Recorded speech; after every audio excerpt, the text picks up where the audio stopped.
The state of Virginia is an absolute powder keg right now, and if something's gonna pop off, it's gonna be there. What do I mean? The government's turning on its people, that's what I mean. Stick by, watch the next episode of Guns and Gadgets to get the info.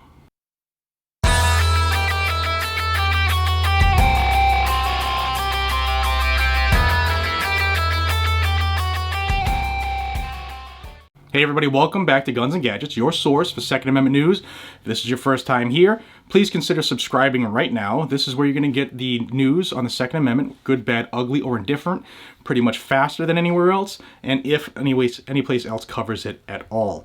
A lot of work goes into it here to keep you updated, so consider giving that subscribe to help this channel grow.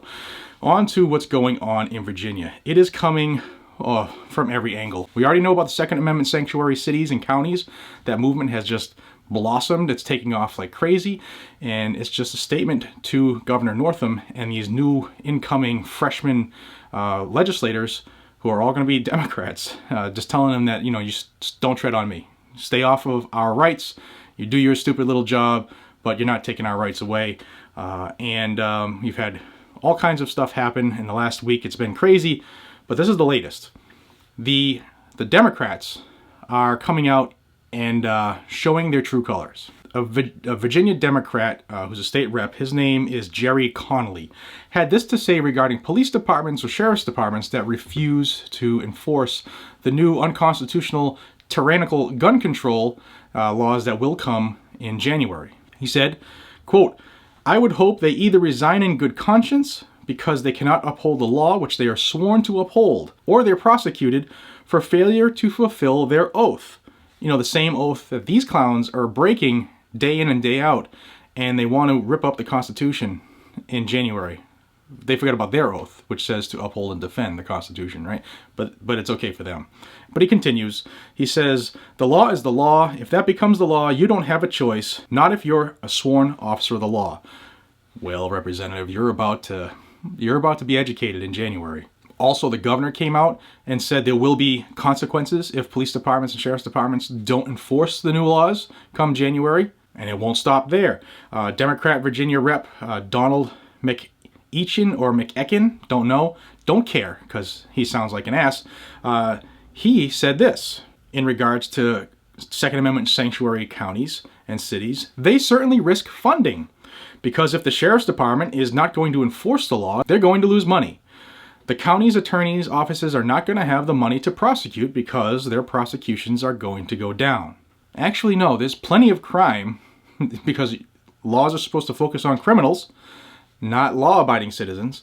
There's plenty of crime going around that they can still keep up exactly what they're doing now. In fact, they should start arresting some of you criminals. Now, this same Bobo McEachern had another bright idea, and that was sending in the National Guard to enforce gun control and to take guns. Now he said this, I'll quote it. "Ultimately, I'm not the governor, but the governor may have to nationalize the National Guard to enforce the law. That's his call because I don't know how serious these counties are and how severe the violations of law will be, but that's obviously an option he has." And the violations of law would be the violations you all are going to be doing in January on the Constitution. Yeah, those ones. Now, if you are a member of the National Guard in Virginia, or you know somebody who is a member of the National Guard in Virginia, please do me a favor. I'll have right there floating around and in the description. I did a video a couple weeks ago called Oath Breakers versus Oath Keepers, and it was addressing law enforcement with red flag laws. Please send them that video because the National Guard, if this is going to happen, they need to pass that man in the mirror or the woman in the mirror test and decide what side they're on. Are you on the side of the country and the Constitution as your oath demands, or are you siding with the tyrants? And if you do that, then you are one of them as well.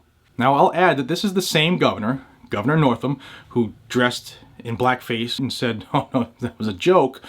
He vetoed two bills that the Republicans had put through to stop sanctuary cities and sanctuary counties for illegal immigrants, illegal aliens. He put a stop to that. See, that's okay. You can be illegal and drain America, but you can't be a sanctuary for the law-abiding and the Constitution, because that's terrible. Ladies and gentlemen, I don't have to tell you that if Virginia follows through, or the elitists, they follow through with their threats and their demands, and they force unconstitutional gun control and try to send in the National Guard and pull funding by those who are protecting the rights of their citizens in their counties, there's going to be a whole new experience for them. If it's going to start, the next revolution starts in Virginia. Please pass this along. I hope and pray that all of my brothers and sisters in Virginia get to see this. I know that you all are prepared to do what's necessary. If I can be of help somehow getting the word out for you, whether it's the Virginia Civil Defense League or any other group, please let me know. I'll also tell you that there's a link in the description to virginiaconservatives.net, where they have a petition going to recall Governor Northam. Okay, he's violating the Constitution. He's telling you what he's going to do to those who want to protect and serve and enforce and uphold the Constitution like their oaths say. So he needs to be removed. Thank you for your time. I understand that there's a lot going on in Virginia. I am doing my best to keep you up to date as fast as possible. And in order to facilitate that, hit that subscribe button and make sure you hit that thumbs up button and that bell icon. That bell icon will let you know when I put out new information. Sometimes it's multiple videos a day, and if you want to know them all, hit that bell. Until we see each other again, I am Jared from Guns and Gadgets. Virginia, our hearts and souls are with you. The eyes of the nation are on you, and should you need the nation, I think they'll be there for you. Until we see each other again, be safe, stay vigilant, carry a weapon, Virginia. Take care, everybody.